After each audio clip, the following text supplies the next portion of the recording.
Meghan Markle has now apologized to the Court of Appeal for forgetting that she authorized an aide to brief the writers of a controversial biography about her and husband Prince Harry. The couple have always claimed that there was no collaboration between them and the authors, but Jeremy Vine panelist Christo Foufas discusses how Meghan Markle and Prince Harry are allegedly losing their credibility day after day. He claimed, "Now we're thinking, hang on, the story of the racist royal.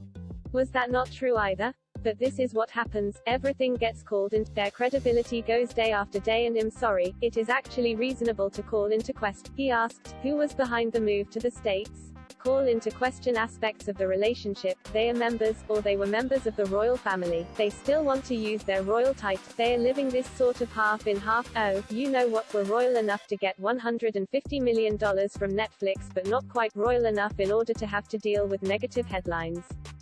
Journalist Gemma Forte added, "Harry has his own mind. That's what I'm trying." You are right, but then it makes me question further the role of a royal family and having princes and princesses in this century going forward. The court also heard that Meghan Markle's letter to her father was written with public consumption in mind as a possibility.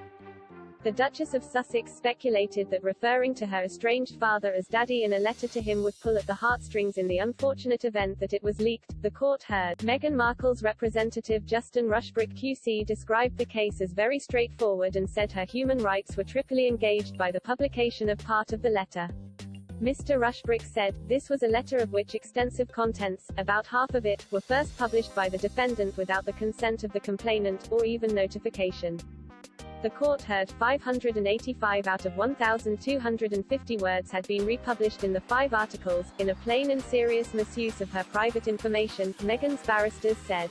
In her written evidence to the Court of Appeal, Meghan denied she thought it likely that her father would leak the letter, but merely recognized that this was a possibility.